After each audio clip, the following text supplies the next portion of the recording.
Hello and welcome to the ZAPP webinar. My name is Justine Chappell, Communications and Marketing Manager for ZAPP. Today I'm going to be sharing 7 strategies for staying organized after the jury process is complete. So as you know, ZAPP allows you to collect booth payments, communicate with artists, and manage applications even after you select who will be participating. So I want to cover some items that you may not know you can do or some things that you might need reminders or tips about.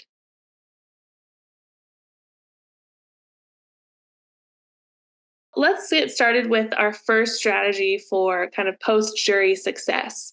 And so this is going to take place, after you've done your jury process and you have all the applications sorted into the invited and not invited statuses. So my first tip here is to make sure you don't leave your jury status hanging. And I'll show you exactly what this means. So after you jury your applications, and I'm going to go in here, I'm logged in as an administrator, and I'm going to go to Jury Administration Portal and select my demo event. So once you have your applications juried, you can see here we have 0 applications being judged, and that's because all of the apps we have are separated between the invited status and the not invited status. So we've done our scoring. I just want to remind you that you should come back here and set your jury status to complete. So that's this first status here. Set that to complete. That will make it so that artists can know on their end that the jury process has concluded. The other thing you'll need to do is change the hide current artist status to no. So when you're jurying your applications, you make sure that this is set to yes, so that the artist can't see the status of their application as you're going through the whole sorting process. You don't want them to see that ahead of time before you're ready to notify. So you set this to yes during the jury, it kind of puts up that curtain. But you want to make sure you set this to no so that artists will be able to not only see the jury status or the application status after the jury, but this also makes it so that they can then go in and purchase any booth payments that you instruct them to purchase or do anything else in their application. So this is kind of important, not only just to show the status, but to allow for other things as well. So when you are finished with your jury, just set that to jury status to complete, hide jury current artist status to no, and then make sure you save those settings. The other thing here is if you are doing a rolling jury workflow where you are accepting applications, jurying them on a rolling basis, and inviting artists on a rolling basis, this is going to be a little bit different for you. So for that case, what you would do is you'd have your jury status in progress because you're going to keep going back to the jury and you're going to, review as needed. And then you're also going to be, in this case, making sure your hide current artist status is still set to no. So you're not going to put that curtain up essentially during a rolling jury because you want artists to be able to not only, if they are invited, see the status and then be able to purchase their booths, but this also makes it so that artists can continue applying to your event. If I were to set this to yes while I'm jurying, it would prevent any artists that have not yet applied to put in their application. And if you want it so that people can still apply as you're reviewing the current set of applications, you just want to make sure that this is also set to no. So that's essentially the process of the rolling jury, is that your jury status is in progress, but this one is set to no. However, when you are done with your whole process and you have invited all of the applicants you're going to invite, you do just want to make sure you return to this page and set that jury status to complete. So that it can be finalized after the whole process. So I'll click this and make sure that's saved. That's my first tip here, is just to really make sure you come here and finish out that section.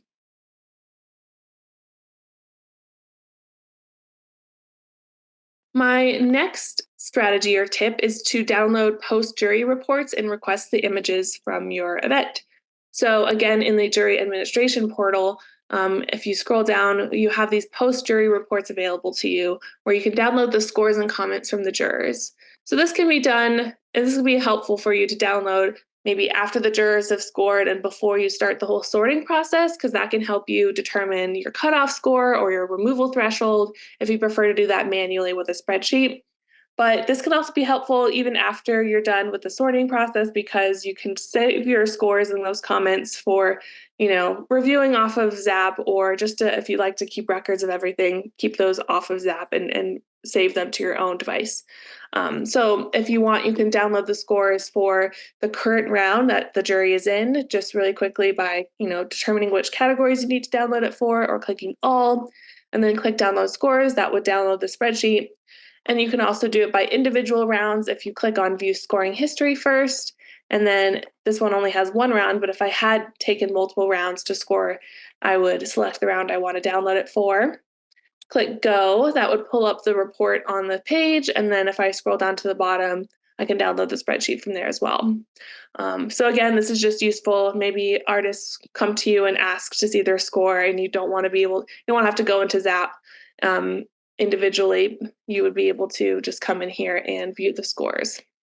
I'll also show you later on how you can embed the scores into the communications that you send to artists. The other thing that you can do at this stage is request the download of your images, of the artwork images, and save that for whatever you need to use for the event. So maybe you use the images that are submitted for promotional materials. That being said, make sure you do give artists permission if you use their artwork. And it would be a good idea if you, in your event editor, built out questions in the application page, or put in something in your event details describing that any artwork submitted to the event would be possibly used for promotional or marketing materials. So just be really transparent about how you plan to use the images. But when you need to download the images, you can request a download of them from the ZAPP team. You would just go to the ticket section, or you can send us an email to zaphelp@westaff.org, which I'll share again at the end if you don't already have it. But you can request the images, simply, put in a title like image request or something, select the event that you want to download the images for, and put in a quick message about, you like the images for this event, and let us know which status of applications you need the images from. So as you know, in ZAPP, you can have multiple statuses separated out. And if you want, you can just request the invited artist images. Maybe you just need to build your list of participating artists on your website and you want to pull the images. However, if you do end up needing to come back to request more images, maybe some folks got off the wait list that you need to include, or anything else, a second request of a download would cost you $20. So I would suggest just requesting all of the images. So when you send us that ticket, just say, I'd like all of the images to this event. And when you get that download link to be able to download that file containing all the images, it would be separated out between the statuses. So you wouldn't have to pick apart which statuses are, which artwork belongs to which. You could just, they would be separated into certain folders of the invited images, waitlist images, and so on. So the images are very nice to be able to use for, again, anything that you need to use, or if you do need to create a list or gallery on your website of the participating artists that you can share with your patrons or fellow artists. But that said, I'm going to take a moment to plug a feature in ZAPP, which is the ZAPP Gallery. The ZAPP Gallery will pull in the artwork images for your accepted and confirmed artists into a publicly available gallery link. And this is a demo of what it looks like. Essentially, you would get your own URL that you can share, and it would contain your event details, the name, and everything like that. And then it would include the artwork images for the artists that are in the accepted and confirmed statuses. So, those that have paid their booth fees and accepted will be generated in the gallery. And then anyone that views this gallery can, browse or search for artists. They can click to view all of the images submitted by the artist and see what their work is going to look like at the event. They can get some basic info about the artist and even visit their artist website. And all of this information will update in real time with any artists that are maybe removed from the event, or artists that come off the waitlist and are now participating. This will update in real time, so you don't have to go in and edit images or edit information. As you can see, it also gives you the booth number, so anyone looking at this can search for artists and figure out what booth number to go find them at the event. So in the back end of this, when you do purchase the gallery add-on feature for ZAPP, you will get the access to the gallery details tab of your event editor. And it's pretty simple to set up. All you really have to do is put in some information about the event itself, and choose whether or not to display certain information. So if you don't want certain things to display, you can deselect those items. But you can put in information, you can write a gallery summary that will display, and kind of give an overview of the event itself, maybe some call to action for attending, something like that. So that's all you really have to do is set up that information, and then you're given this URL to share with, the artists that are coming, to share with the public, and it's really nifty. The other thing you can do with this option is embed the gallery code into your own website. So if you just copy and paste this code into the back end of your own website, it will embed the gallery itself on your own page so that you don't have to have a separate link. It just is on your website, and people can browse the images that update in real time right from there. So the gallery add-on is $200 unless you bundle it with the ZAPP on-site system, which allows you to score at the event itself. So if you want more information about the add-ons, you can go to the Help Center and scroll down to the add-ons section. And you'll see there's the gallery in the middle. We have some information about on-site, and we'll talk a little bit about booth management.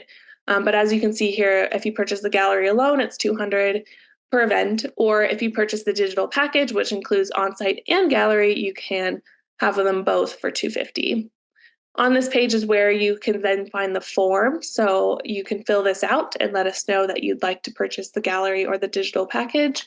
And once you submit this, we will be in touch with next steps for getting the gallery activated in your event.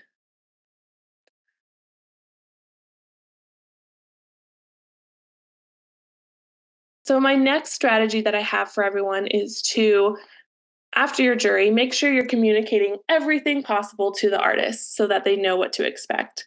And the first thing I'll say is make sure you're notifying both invited and non-invited artists.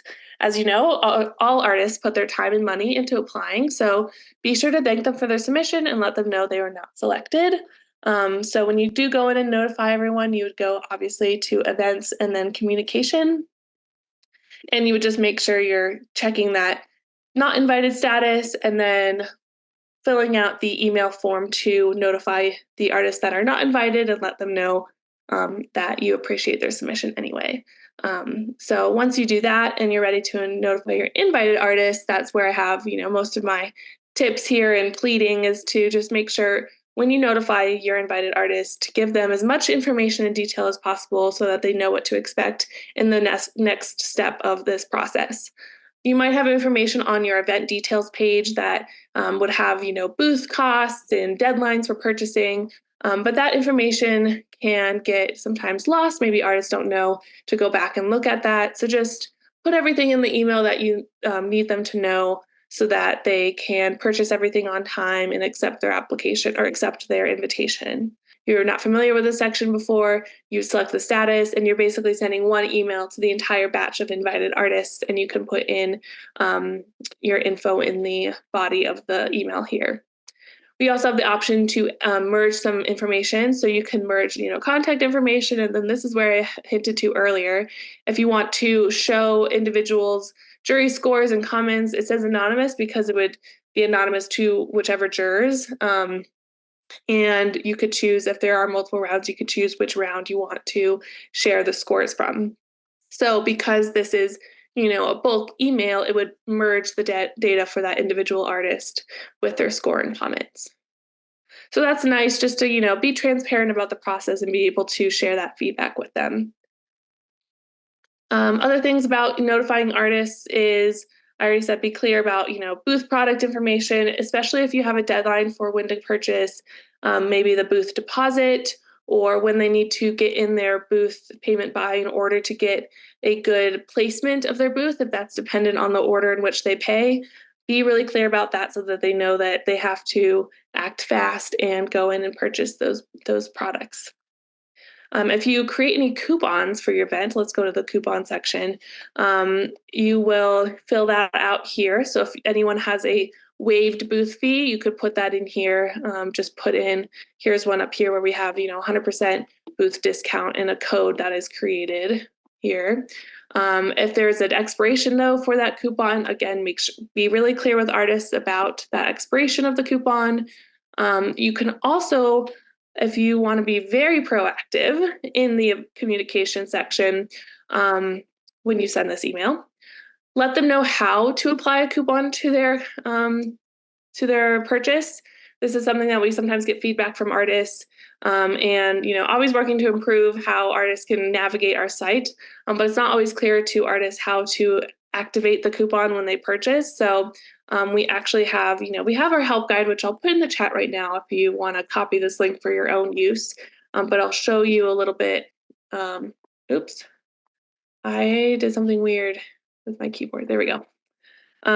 You can show them this page, and this is going to help me demonstrate to you what it looks like. So for coupons, artists really need to enter the coupon code on step 3 of the checkout, and they will enter the code in the coupon box and click apply.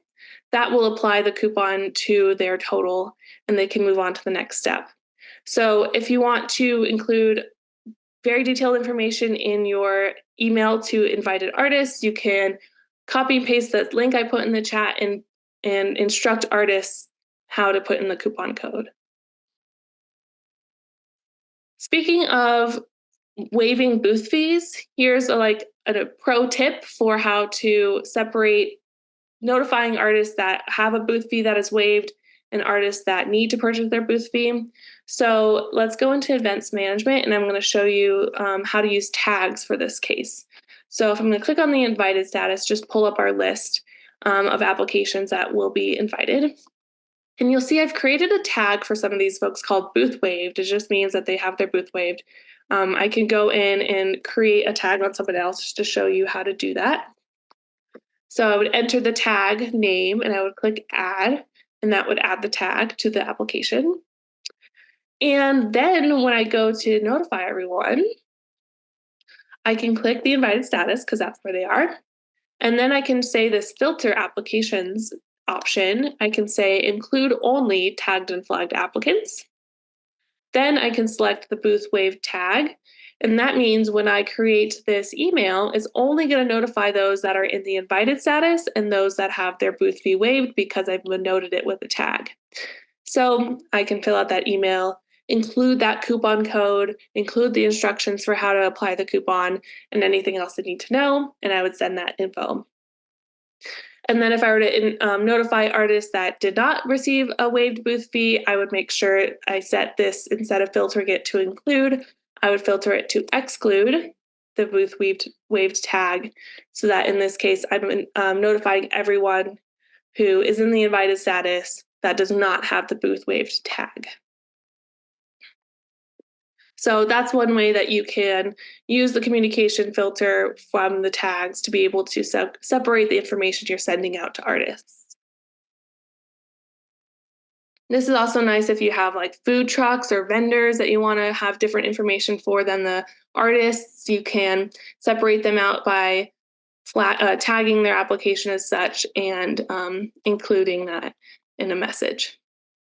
So that's kind of all I wanted to say about communicating with artists, which is essentially communicate everything to them and include detailed and simple instructions.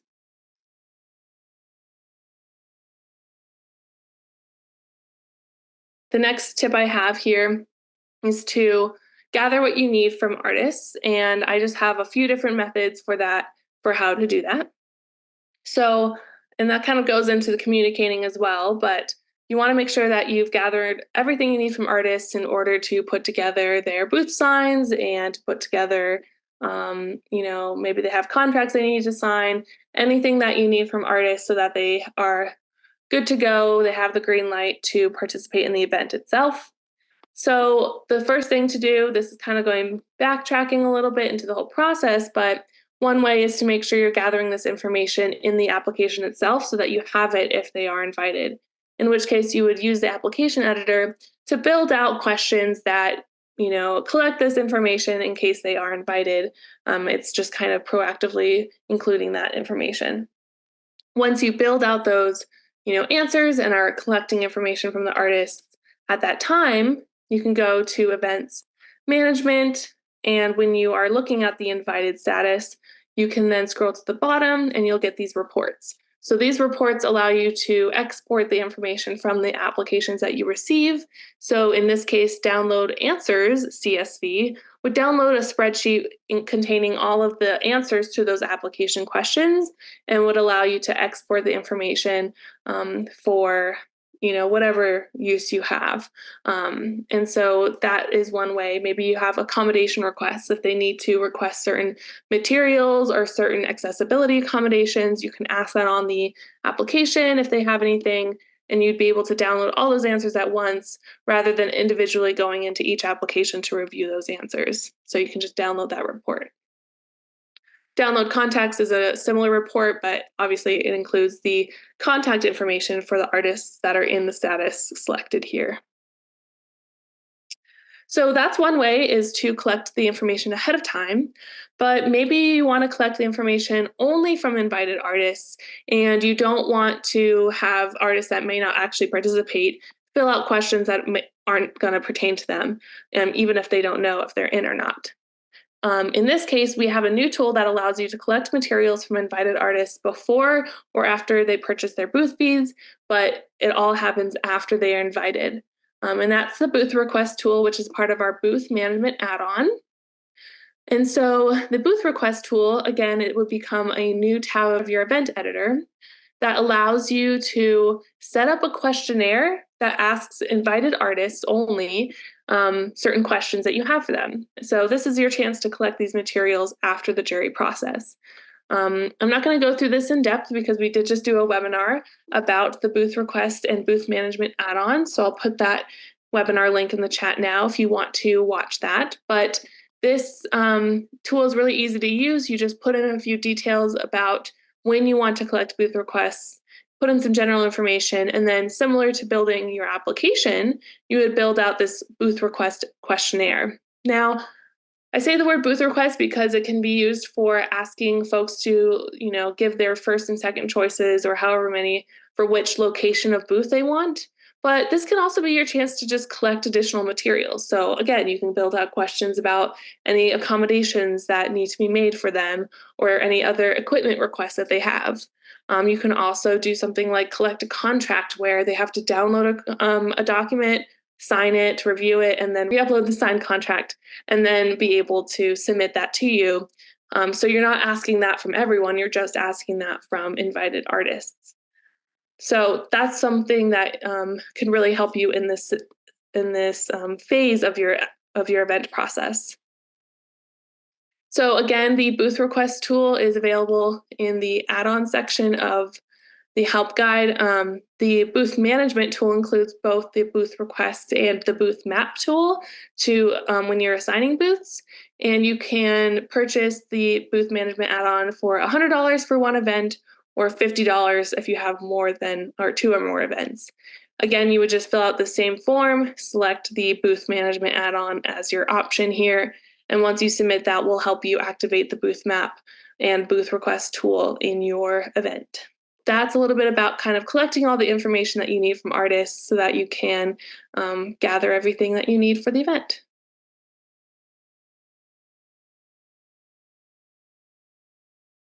The next tip I have is to efficiently collect deposits. If that's something that you do, I'm going to show you the workflow for how to do that well. So the deposit collection feature, it's not necessarily a feature, then it is just a functionality in ZAPP. It was designed to keep artists who have purchased booths separate from artists who have purchased a deposit and allows you to organize deposits in a unique way. So to collect deposits, what I'm going to do is I'm going to go to our product editor. This is also taking a step back to when you're first setting up the event. But if you do collect deposits, what you would do is create a product in your product editor, put in the cost for the deposit, however many that you need to, that you're offering, describe it as such, and make sure the product type is set to the deposit type there. So that would make it so that we can differentiate deposits from a typical booth payment. So once you set up your product editor, now let's say we are ready to collect deposits from our applicants, and I just want everyone to go in and to purchase their deposit first. and then I would have them come back later and purchase the rest of the booth payment. So in this scenario, what I'm going to do, and you'll see kind of how this looks on the other side, but I will set my booth deposit product to active, and I'm actually going to deactivate the rest of these products because at this stage, I'm not going to ask for them to pay for these. I just want them to submit their deposit. So I'm going to deactivate these other products and click save. And that way on the checkout page, you will only see the deposit option available. The other thing I'm going to do is in my event information, I'm going to set my accept invitation and purchase deadline date. So this is the date where after this deadline, artists can't go in and purchase any additional products. So this is the date that they have to go in there and make their purchase by. So for this deposit workflow, what you're going to do is you're going to set a deadline in the future that they need to purchase their deposits by. So let's just say to the end of the month. And I'm going to save this page so that it saves that. And so that's going to be my first initial purchase deadline for deposits. They just have until this time to purchase their deposit. Then I'm going to make sure I notify my artists that are invited to go in and purchase those additional products. Let's see, I actually need to set it up so that should be good. I'm going to log into a different artist account here so that you can see what this looks like. So let's say this artist is invited to the event. We can see that, all right. You can see we also have the booth request available, but I can accept my invitation just as normal. I have until March 31st to accept the invitation. Then I can go to purchases, which will take me to the checkout page.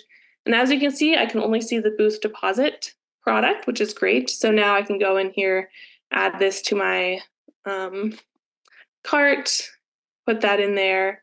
I don't know if I have a coupon. I'm just going to pay by check so that you can see this. This is going kind of fast because this is the artist side. But let's say I'm going to put in my check number. I'm going to mail this check in and I'll submit my check payment. And so that's great. This artist now has purchased their deposit. When I return as an administrator to ZAPP, let me refresh our page here. You'll see this artist is now in awaiting payment by check. And you can also see that because they submitted their payment for the deposit, they have been automatically assigned the deposit tag. So this is an automatic tag that ZAPP will add to any artist that purchased their deposit, and it really just allows for greater organization later on. Let me receive this check payment, and I'll update that.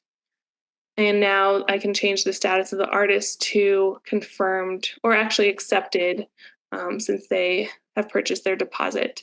If an artist were to purchase their deposit with a credit card, instead of going to payment by check, they would remain in the accepted status because another functionality of the deposit workflow is that it's not saying, okay, you've purchased your booth, go to the confirmed status, which is normally what happens when they purchase a booth. It will actually just stay in the accepted status so that they can still purchase their booth later on. Okay, so let's say all artists have now purchased their booths, or their deposits, excuse me. They've purchased their deposits, and I'm ready to see who purchased their deposit and make sure that anyone that did not get in their deposit on time is not going to be able to participate. So in this case, what I can do is use this deposit tag to filter for artists who have not purchased or who have purchased their deposit. So in this case, I'm going to go to the search applicants section here, and I'm going to search by tags. And then I will search in the tag section that appears by the deposit tag. And I will click search. And because everyone's already moved to invited, that's why we didn't get any results. So, whoops, need to say all statuses. Okay, so I'm now filtering for the deposit tag, and I can see we have a couple applications here. These are both in the accepted status, so that's good. I want everyone to stay there, but everyone that did not submit a deposit, which is still in the invited status, they might have tags, but they don't have the deposit tag. I can go in and move them to declined, or I can just leave them in invited. It's not going to matter too much. But actually, that's false. I do need to go and put them into invited because they aren't going to be allowed to actually purchase their booth in the next step. So I want to move these folks to the declined status. I can move all to declined. I'm not going to do that now because I still need these applications for demonstration purposes, but once I've moved everyone that did not purchase deposits into the declined status, I can then update my deadline for the next phase. So once we've done with this initial, once we pass this deposit deadline, I'm going to set a new purchase deadline for all the rest of the payments, set that deadline to the future, save that as well. Then I'm going to come in here and I will click on the product editor. And now in this case, I'm going to deselect the deposit because it's no longer available. And I'm going to reselect all the rest of the products that I'm offering at this stage. I'll click save. At this stage, if I go back to our artist account and go back to applications, I will see that in this application as an artist, I've purchased my deposit, but now I can go back in as instructed by the administrator and come in here, and now you can see I can purchase any other products, and I can actually go in and add my booth payment. So let's say I purchased that single booth, moved on to the next step. I can put in a coupon. Let's say mine did have a coupon. I'll click apply. Oh, I think that coupon is actually expired, so maybe I won't. I'll just pay the $250. Oops. Click next. Again, I'm going to pay by check. And I'll submit that check payment.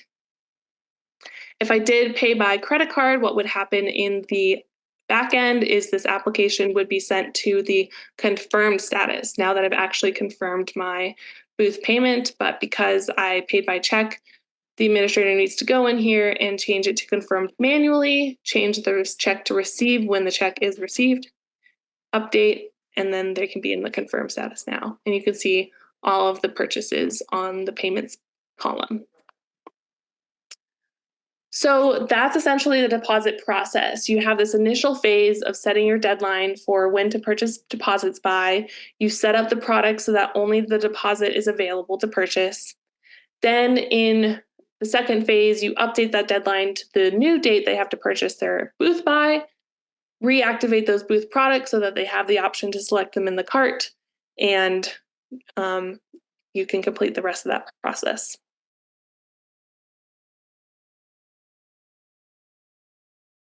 The sixth strategy I have for maintaining your organization during the post-jury process is to use the income breakdown report. And so I'm going to use this section here to kind of show an update to the income breakdown report that we made last week. So pay attention and you'll see the changes. Essentially, after the jury ends and people are purchasing their booth products, you might want to keep track of, who is purchasing what. And in this case, I'm going to go, I'm still in the events management page. I'm going to show the invited artists. I can filter by purchase products on this events management table here. And this is something we've had available for a while, but if I want to see, who purchased certain products, what I would do is go to this filter applicants by section, and then I could choose the purchase products filter. Then instead of all, I can choose certain products just to see who purchased what. So maybe I need to track down who purchased a corner booth, so I can select that. This would actually probably be the confirmed status, not the invited status, because people that confirm pay their booth product is going to be in the confirmed status. But for this case, maybe I'll just search by all statuses. Okay, great. So this is all the folks that have purchased a corner booth. You can kind of see them listed here. So I'm filtering by the corner booth. So I can take a look at that. I can then maybe download the spreadsheets by answers or contacts just to get that list of people that have purchased a corner booth. That said, you can also now get this information in the income breakdown report, which would provide a lot more information about the purchase itself if that's something you like to export. So we'll go to reports and income breakdown. So the difference that we have as of last week is that you can now also filter this report by the products that are in your event. So just as usual, you can set a date range for when you want to pull the report for. Then in the filter options section, you can choose to include all the data or include or exclude these selected filters. So again, let's just say I wanted to download the report for booth fees. So I can click include selected filters. I would then choose the booth fee products. I would also make sure on the left-hand side, this is the payment method essentially. I'd want to choose either credit cards and or checks for pulling this report. You can see that in the other page on the events management section, I could actually differentiate between my individual products. So corner booth, single booth, whatever I set up in my product editor. This one is more grouped together by the product type and not the specific product name. So I can only just pull, a bulk of all of the booth fees. Once I select my event, I can run this report. But this gives me the information for any booths that were purchased during the specific time frame, and I can just pull that there. So while the other page kind of gives you information about the individual products, but based on kind of the applicant information, this report shows you based on product type, but with the emphasis on the transaction information. So it actually gives me, the date and time in this report I can download, and sort by who paid their booth fee at a certain time. Maybe I need to determine who paid their corner booths first because we only have a limited number of corner booths. I can pull that information and do that. So that's just the new thing that we've done with the income breakdown report is add the ability to filter by individual product types. So use this income breakdown report to keep yourself organized, to keep track of purchases, to understand how much revenue you're bringing in from ZAPP every month. You can run the report for the month prior. Maybe you've completed your purchases. Maybe everyone's gone in, and right before the event starts, you want to pull all of the payments that this specific event has collected. So you could then set the date range to the entire time the event was open and accepting applications and accepting booth payments, set that date range, and you can just pull a report of all the transactions that were made for this specific event. And that can help with your bookkeeping a little bit.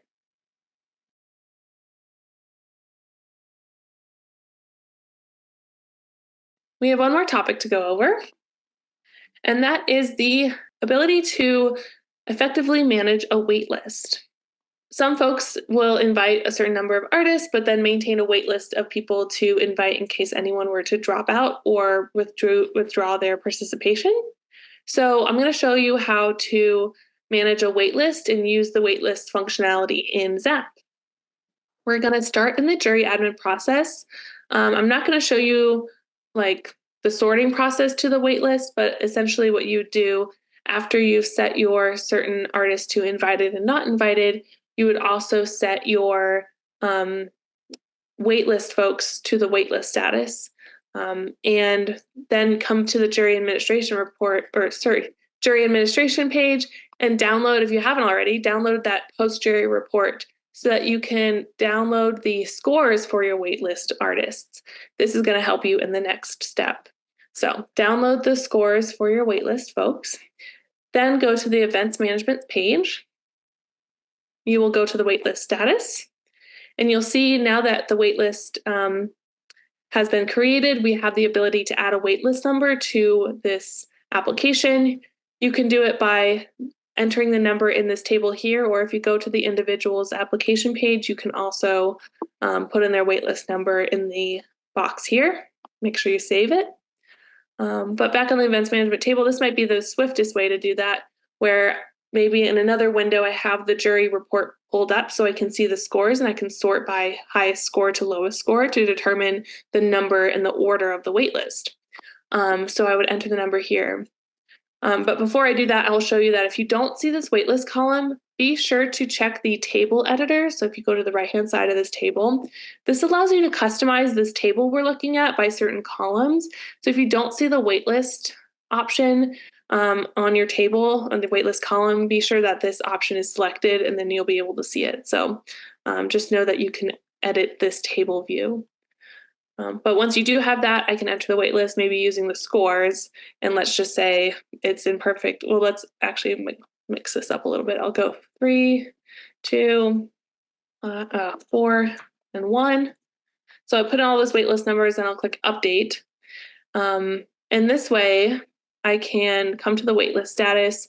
I can now click on the waitlist column heading to sort the table by the waitlist number. And you can see now we have it in order from, first on the waitlist to the fourth on the waitlist. Then what I would do is I would notify my waitlist artist and I would say, hey, you're on the waitlist. Here's what to expect if someone were to drop out. And you would kind of describe the next steps that I'm going to show you here. So that's how you create your waitlist. I will show you too. Let me go into, is there other account, or actually I need to pull someone. Well, let's just go back to this artist. I will put them on the wait list and I'll put them, once I update their status, I can then put in their booth or their wait list number. Let's say they're 5th on the wait list. Actually, I'll put them 5th on the wait list. Like update. This is what it looks like to an artist when they're on the wait list. They can come to their application and they'll see that their status is the wait list, and then they can actually see their wait list number. So they might be coming back here to check. All right, now that we have the wait list, let's say an artist did drop out from the event, and maybe I'll take them from the accepted status into the declined status because they've declined their participation, and I need to remove them from the gallery. I need to remove them from everywhere so that they're not included in the participating artists. So I'll put them to decline. Now I can pull someone off of my wait list.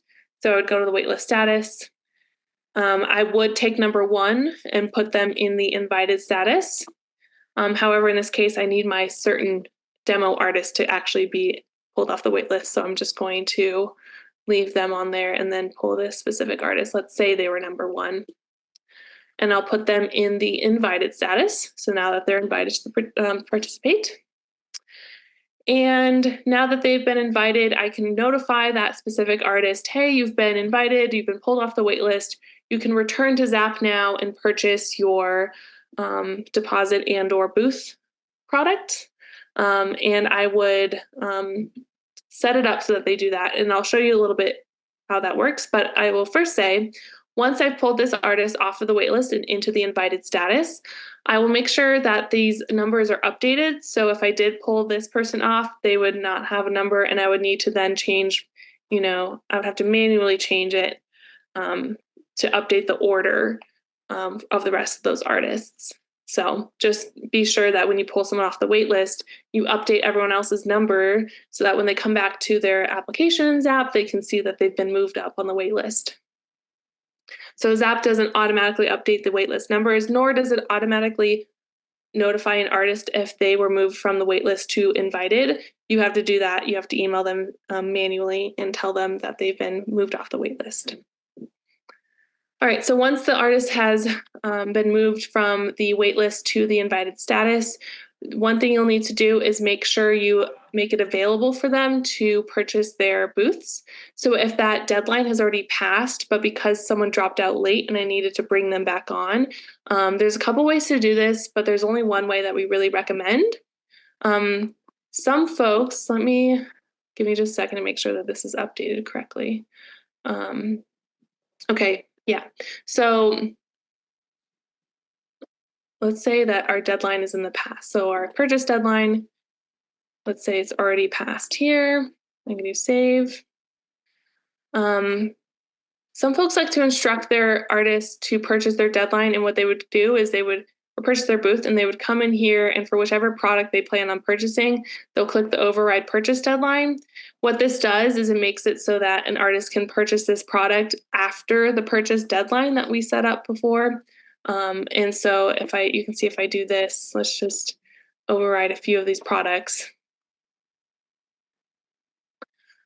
The artist will then have access to purchase those products again in the cart. You can ignore the purchased one, but they will have access to that. The problem with this, though, is if I'm a waitlisted artist and I'm now invited, I'm not going to be able to see in my application that I can go in and purchase the product. It's very unclear that I have the ability now to purchase my booth, especially if I need to get this done quickly.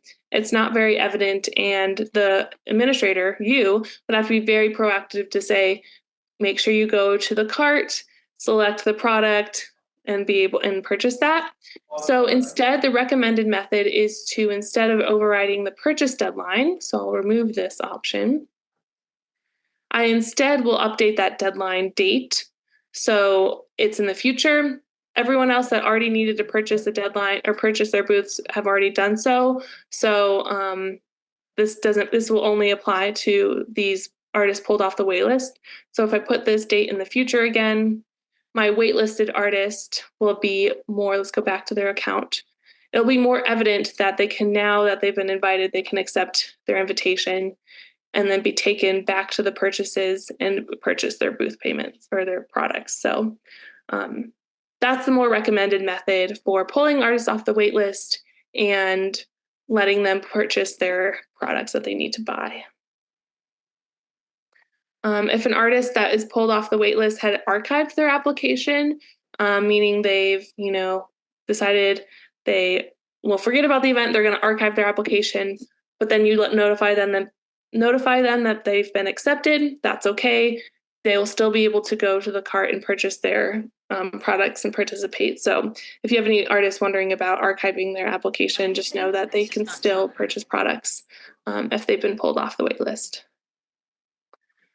And then the final thing I'll say here is that if you've pulled someone off of the waitlist and into the participation, once they've purchased everything and they are confirmed for the event, make sure that if you use Onsite to score booths at the event, this will look familiar to you if that's the case. If it's not, then you can learn about Onsite a little bit, in another time. But if a waitlisted artist needs to be assigned an adjudicator, you need to come in here for Onsite and set that up, in which case you would be able to see this new artist and assign them an adjudicator so that they get a score at the event. So that's a little bit about how to maintain a waitlist. That wraps up this webinar for the 7 strategies for post-jury success. I hope you learned something useful that you can apply to your own events. And if you have any questions specific to your event or feedback for our team, please contact us here at ZAPPhelp@westaff.org. Thanks again for joining me, and I hope to see you at our next webinar.